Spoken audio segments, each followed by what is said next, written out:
Hello and welcome to ENCORE. Today, calories 5,000, V excited about today's guest, minutes spent reading her book 300, guests in studio 1, minutes for interview 12, questions to ask guest in studio 323. Will not form romantic attachments to any of the following: alcoholics, workaholics, sleeping toms, or perverts. And will not fantasize about a particular person who embodies all these things. My boss. The creator of Bridget Jones, Helen Fielding, is in the studio. Welcome to the show. Thanks for being here. Now, you're in Paris as Bridget Jones' book number 3 has been translated into French, Mad About the Boy. It's 14 years since The Edge of Reason. Where's she been hiding? Why such a long gap? I don't know, really. I think it's just I'm quite protective about Bridget, and it would have been easy to just keep churning them out. And I wanted to wait until I had something to say and a story to tell. And about a couple of years ago, I just suddenly found myself writing a story. And then after a couple of months, it was clear that the voice was Bridget's.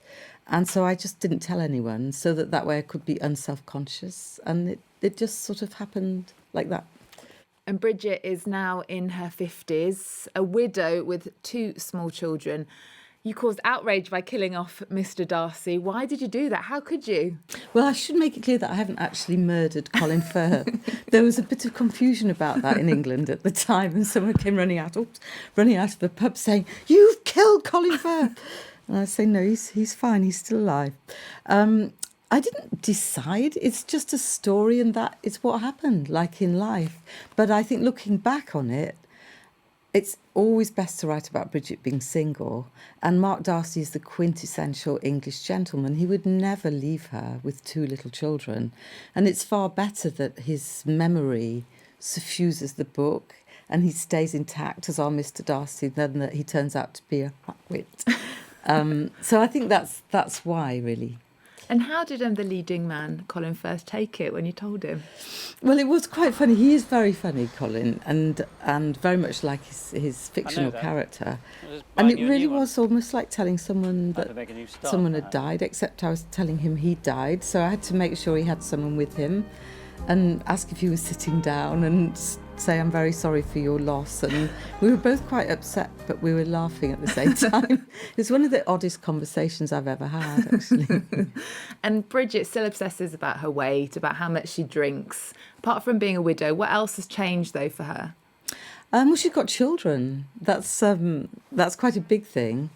And I think it's quite a rich source of humour, children. And also, you know, Bridget was always, I think, at its heart. The truth behind it is the gap between how we all feel we're expected to be and how we actually are.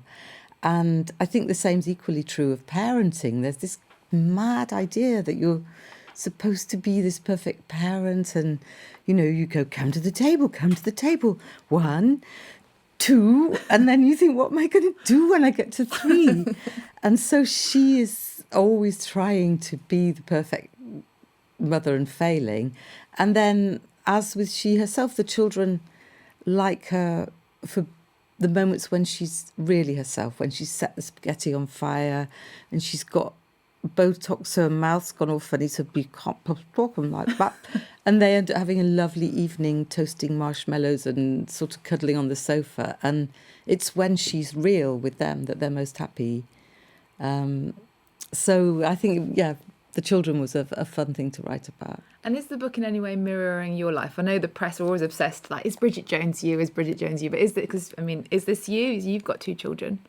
Well, it is always the question, and I myself don't know where the line is. I used to be very self-conscious when the first book came out because I never expected it to be so public. So I would say, I don't drink or smoke and I'm a virgin, and separate myself completely. But I think the truth is it's a mixture.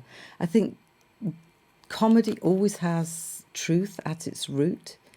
And, you know, it's a mixture of things that happened to my friends, might have happened, nearly happened, or I had an idea about something that could happen and exaggerated it. It's all mixed up. And Bridget Jones really is the poster girl of that generation. I mean, that book, the very first one, is in the top 10 books that best define the 20th century. That was pretty great say. when it was picked for that. I mean, why Though do a bit we... alarming, perhaps. Exactly. Why do we love this character so much? And why do, like, I, for example, and other women feel like it's us? I think it's because if you think of how you relate to your friends, you do not like your friends for going, I'm perfect, I'm thin, I've got a big fashionable handbag, got all my life sorted out, it's all wonderful. No, you like your friends for coming around saying, oh my God, you won't believe what I just did, and it's all going wrong, and I'm too fat, and this and that. And then you sort of have a glass of wine and you laugh and you cheer each other up. That's what girlfriends do. So I think Bridget, just sort of by accident, operates in that way. Because I started writing it anonymously. It was just very sort of real, you know, and I think that's maybe why. And I mean, she's very British, Bridget Jones. I mean, do you think that French women are like that? Have you got any experience of them? I think French women are much chicer than... I mean, looking just around Paris, people are really chic all the time. They are. And thin. But it's stressful to be here sometimes. I feel stressed.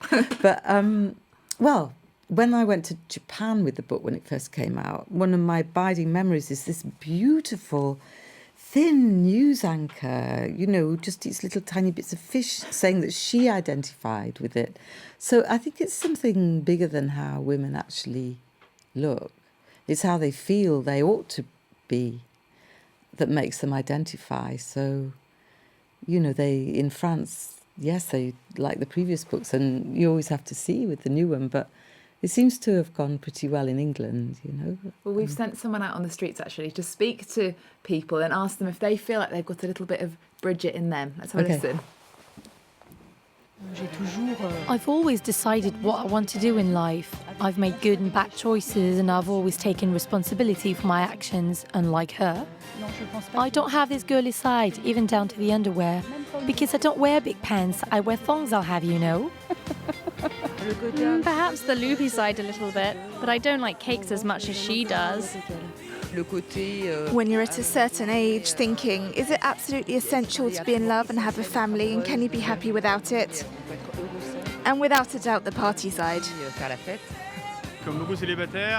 Like lots of single people, I'm not against meeting someone, but I don't drink as much. I very rarely smoke. My life isn't really like Bridget Jones, but sometimes it is. I think we've all got a little bit of Bridget in us, haven't we? I've always been quite surprised, actually, how feminists react to Bridget Jones. They kind of became quite furious. Oh, furious. Do you understand that fury? Well, I did put in the line in the first book, there is nothing so unattractive to a man as strident feminism. So I suppose if you're not a fan of irony, that's a little provocative. But I think if you're not careful, being a feminist is another one of the things you're supposed to be. And this is a comic novel, you know, Bridget isn't the Secretary of State for Women or something. So if we can't have a comic novel about a woman, we haven't got very far at being equal, you know. And are these books just for women, would you say? Well, interesting. They've always had quite a big gay following.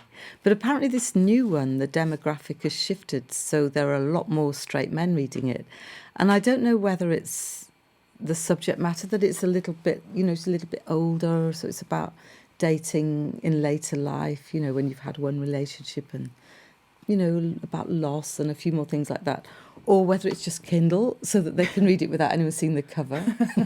But one way or another, yeah, there are quite a lot of straight guys reading it. The first book came out in 1996.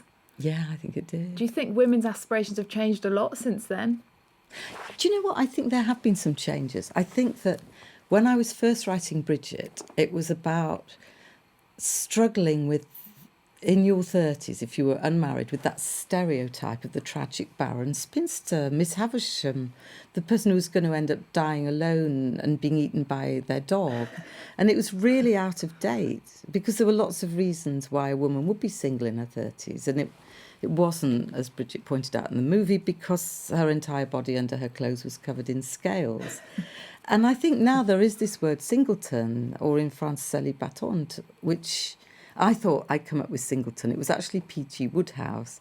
But you don't sort of have to apologise anymore for not being married as a woman in your 30s. I think now the thing, certainly in this book, is more the perception of older women. And there still is this idea of the sort of woman of a certain age who's so deluded you can't even say what age she is. And this idea that at a certain age in your 40s and 50s, you suddenly grow a tight grey perm and start wearing a shawl and staring morbidly at a lake. You know, that Germaine Greer had this, she wrote about the disappearing woman in the 90s, the idea that in middle-aged women ceased to be viable, ceased to be valid, ceased to be sexy, ceased to be the same people exploring life. And it's just not true. So I think there's always a different stereotype that we're battling with. And I think, you know, this is the one that's out of date at the moment. How powerful do you see yourself as the creator of a character like Bridget Jones that everybody knows? I mean, even my boyfriend this morning was saying, oh, there's quite a few Bridget Joneses at work, aren't there? And he was naming the women he thinks. I mean, everyone knows Bridget Jones, don't they? I suppose they do. People have different interpretations of who she is. Sometimes it's just someone who gets pissed all the time, or someone who smokes a lot, or someone who doesn't have a boyfriend, or has romantic disasters. But I think the thing that makes me feel most happy about it is the idea that there's so much shoved at us about being perfect parents, looking perfect career woman, being thin, being that. And actually what Bridget is none of those things. She's just quite nice. And I suppose if it's done anything to celebrate those qualities, then I do feel rather a surge of power. Can I ask you, I'm going to give you a little Bridget Jones quiz now. Yes. Okay, have you ever texted drunk? Yes. What bad I've got a feeling I'm going consequences to of answer yes to all these questions. that?